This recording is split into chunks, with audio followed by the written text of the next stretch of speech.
Bem, o nacional-desenvolvimentismo nasceu no Brasil na década de 1930, durante a Era Vargas.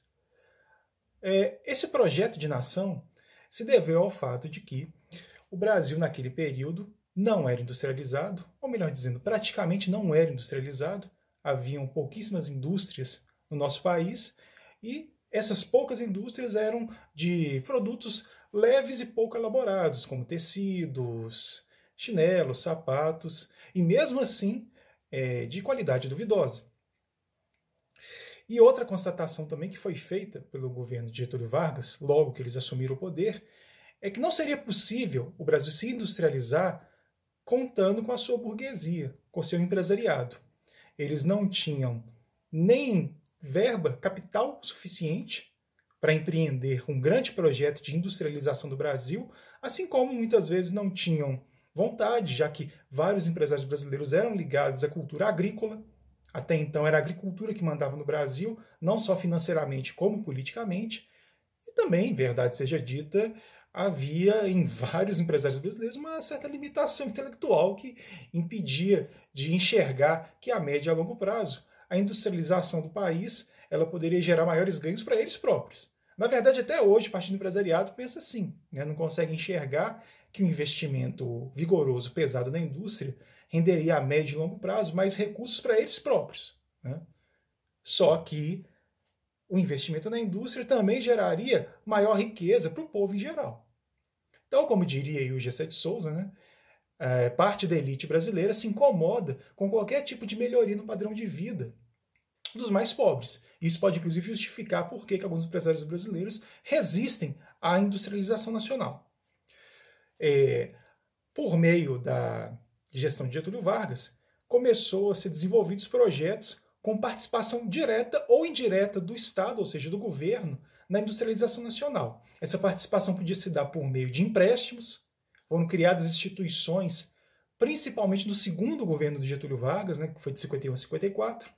Inclusive, para quem ainda tem alguma dúvida, recomendo que assista os meus vídeos sobre a Era Vargas e sobre a República Nova, onde eu abordo os dois períodos que Getúlio Vargas governou o Brasil. O primeiro, de 1930 até 1945, e o segundo período, de 51 a 54. E nessa segunda fase do governo Vargas, né, foram criados, inclusive, órgãos de financiamento da industrialização nacional, como o caso do BNDE, que era o Banco Nacional de Desenvolvimento, atual BNDES. O S foi acrescido muitos anos depois, que significa social, né? Ele visa hoje desenvolvimento econômico e social. Então, num primeiro momento, esse desenvolvimento industrial brasileiro, através do Estado, ele se dava através de empréstimos a empresários que quisessem investir na indústria e de forma direta, onde o próprio governo criava, muitas vezes, empreendimentos industriais. Como exemplos, podem ser citados a CSN, que é, até hoje, a Companhia Siderúrgica Nacional, que foi a primeira grande siderúrgica brasileira, sediada na cidade de Volta Redonda, no Rio de Janeiro, e que hoje já não pertence mais ao governo federal. A Companhia Vale do Rio Doce, que fazia extração do minério de ferro aqui em Minas Gerais, inicialmente, depois passou a atuar em outros estados do Brasil. E não só isso, a Vale do Rio Doce era responsável pelo transporte desse minério, seja para siderúrgicas, seja para exportação. Assim como algumas indústrias, como a FENEME, que se dedicou à fabricação de eletrodomésticos, caminhões e automóveis dos anos 40 até os anos 60. E nos estados, vários governadores também copiaram essas iniciativas, criando empresas públicas que visavam fortalecer a industrialização do Brasil. Aqui em Minas Gerais, por exemplo, a CEMIG ela foi criada com esse objetivo, de aumentar a capacidade de geração de energia e dessa forma atrair mais indústrias para Minas Gerais. Bom, o nacional-desenvolvimentismo teve muita força durante a Era Vargas, o que deu resultados expressivos num espaço de tempo relativamente curto. Ao final da Era Vargas, o Brasil já caminhava para ser um país onde a produção industrial ela tinha mais peso no PIB, no Produto Interno Bruto, do que a agricultura. Só que no período em que o Eurico Dutra governou o Brasil, foi de 47 até 51, houve um esfriamento, vamos dizer assim, das políticas nacionais desenvolvimentistas. Na verdade, o Eurico Dutra ele tentou implementar um plano SALT, que visava reduzir a miséria, entre outros problemas. Esse plano não deu certo. Coincidiu também, verdade seja dita, que naquele momento os Estados Unidos começaram a despejar muitos produtos industrializados a preços muito baixos, que eram os famosos espólios da Segunda Guerra, né, era o resto de guerra. Então isso começou a ser vendido no mercado a preço muito baixo. Então isso, de certa forma, também contribuiu para desestimular uma industrialização brasileira, mas o Eurico também não fez lá grandes forças para continuar com esse projeto. Prova maior disso que a FNME quase faliu durante o governo dele. Já quando Getúlio Vargas volta ao poder, o Projeto Nacional Desenvolvimentista ele é retomado. Como eu disse, com a criação do BNDE, que depois virou BNDES, a Petrobras, que é uma empresa que garantia a soberania nacional, garantia a proteção do petróleo brasileiro, não só garantia isso, como também promovia o refino desse petróleo extraído dos mares, né, e do solo brasileiro. E com isso acabava gerando também uma economia, já que a partir do momento que uma empresa pública ela tinha o domínio dessa riqueza e fazia também o refino e a distribuição, dessa forma se reduzia a importação de diesel e gasolina. Assim como Getúlio Vargas criou a Eletrobras, empresa responsável por geração de energia e distribuição da energia gerada, algo que é fundamental para a industrialização. Essas políticas do Vargas resultaram também no aumento do parque industrial brasileiro e já quando Juscelino Kubitschek assumiu a presidência em 56, houve um aumento das políticas nacionais desenvolvimentistas. Ocorreram vários empréstimos, vários financiamentos para empresários e industriais brasileiros desenvolverem as suas empresas.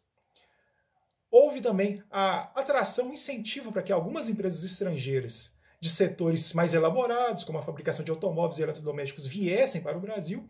Isso resultou também num crescimento ainda mais vigoroso do parque industrial brasileiro. Só para termos de comparação, do final da Segunda Guerra Mundial até 1960, que foi o último ano de JK no poder, o Brasil cresceu em média 6,3%. Com isso, o Brasil foi o quarto país que mais cresceu no mundo nesse período. O Brasil só cresceu menos que o Japão, Alemanha e Coreia do Sul. É bom lembrar que esses três países foram destruídos com a Segunda Guerra Mundial, e no caso da Coreia do Sul foi destruído duas vezes, né, que ainda teve a Guerra da Coreia depois. Então é normal que países destruídos por guerras, eles tenham um ritmo de crescimento maior do que países que não foram destruídos por guerras, como é o caso do Brasil. E aí é bom lembrar que o Brasil teve crescimento econômico muito maior que vários países destruídos pela Segunda Guerra Mundial, como França, Inglaterra, Holanda, Bélgica, os países do leste europeu, né, e também a Noruega, no norte da Europa.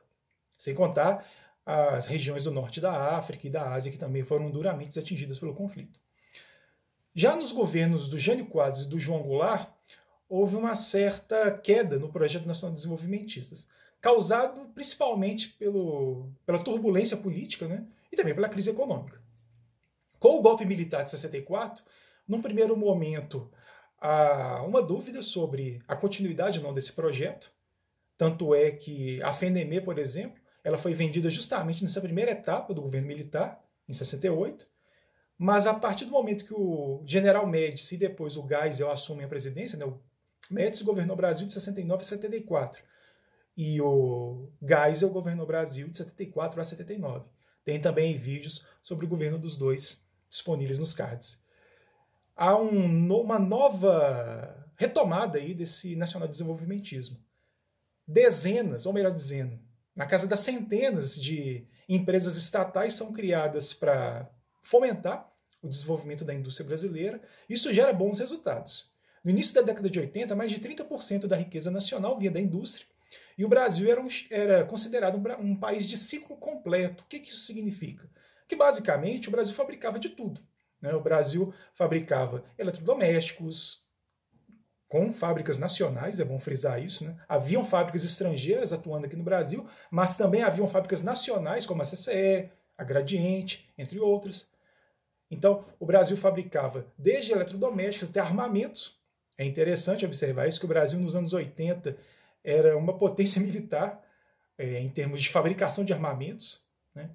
É claro que isso tem que ser problematizado, né? Essas armas fabricadas aqui no Brasil causaram a morte de milhares ou talvez até milhões de pessoas, já que eram armas muito baratas e de fácil manuseio, então elas faziam muito sucesso no mercado externo, principalmente na África, Oriente Médio e restante da Ásia.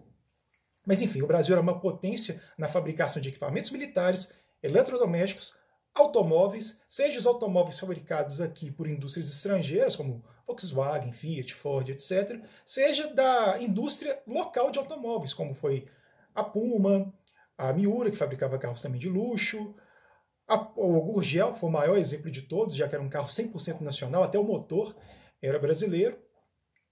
E também em setores mais leves, né, vamos dizer assim, como a tecelagem, fabricação de alimentos, bebidas.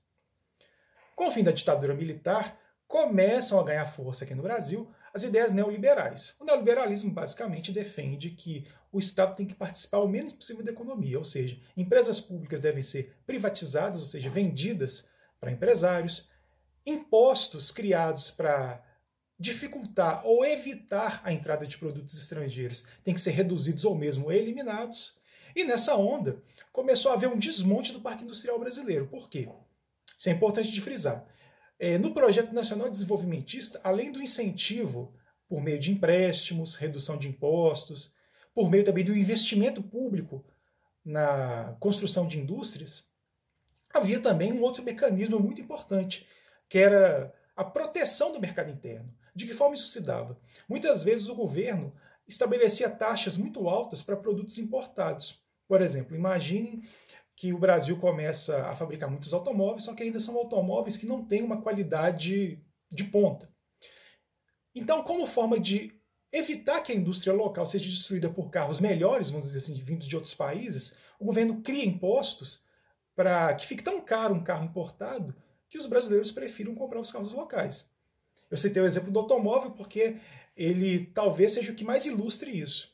Quando as indústrias automobilísticas começaram a ser instaladas aqui no Brasil, foram criados impostos que dificultavam muito a importação de veículos de outros países, ao mesmo tempo que facilitava a exportação de carros fabricados aqui.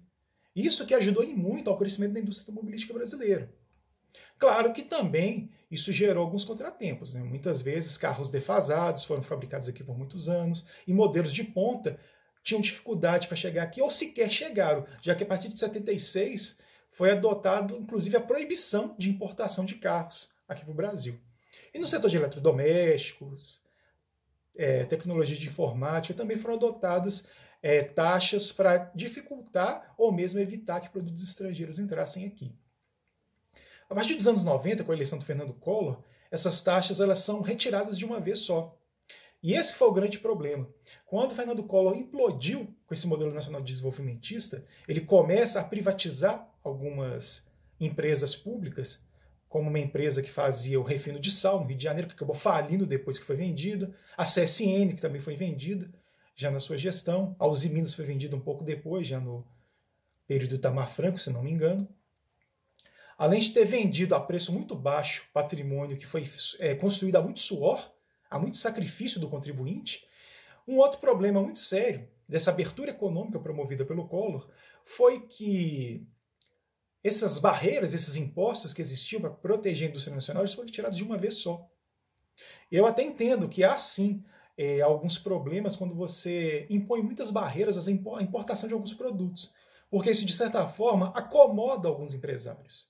Né? A partir do momento que o empresário enxerga que não vai ter concorrente, ele também não investe num produto melhor. Então, essas barreiras elas são um problema. Elas são necessárias, mas com cuidado. O problema é que não houve cuidado. Assim como o Fernando Collor também teve cuidado nenhum ao acabar com elas. O ideal teria sido o quê? Ir acabando com elas aos poucos, só que ele acabou de uma vez. O resultado foi que várias empresas brasileiras começaram a quebrar, porque elas não conseguiam competir com empresas dos Estados Unidos, Japão e da Europa. E isso resultou o quê? Em desemprego, em perda da soberania nacional, já que o Brasil, que era um importante ator no setor industrial mundial, o Brasil era a oitava economia mundial já naquele período, ele acabou perdendo também a corrida tecnológica, porque se tornou desinteressante se investir em qualquer desenvolvimento de tecnologia aqui no Brasil, já que era muito mais barato comprar um produto pronto de fora. Então o Brasil ficou para trás da corrida tecnológica, perdeu também milhares ou até milhões de empregos, porque foram muitas indústrias fechando, gerando desemprego. Houve também uma perda de divisas, já que o Brasil era um grande exportador de produtos manufaturados. O Brasil era um dos grandes exportadores mundiais de manufaturas, ali dos anos 40 até os anos 80 e 90. Então o Brasil ele começou a regredir, porque suas indústrias começaram a quebrar com o fim do Projeto Nacional Desenvolvimentista, e ao mesmo tempo o nosso mercado passou a ser inundado com produtos vindos de outros países. Primeiro, como eu disse, de Japão, Estados Unidos e Europa, e depois da China.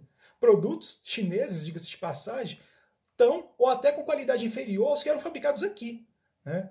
O que me deixa mais escandalizado é isso. Porque o brasileiro tem muito, né? Não todos os brasileiros, claro, mas tem muito brasileiro que tem aquele espírito de vira-lata, né? Tudo que vem de fora é bom, tudo que é feito aqui não presta. Né? Tanto é que a CCE, que era uma empresa brasileira de fabricação de eletrodomésticos, ela ganhou o apelido do conserta estraga, fazendo uma alusão à suposta falta de qualidade de seus equipamentos. Mas, vamos observar, as marcas que mais vendem eletrodomésticos hoje aqui no Brasil são todas chinesas, e produtos de qualidade bem questionável.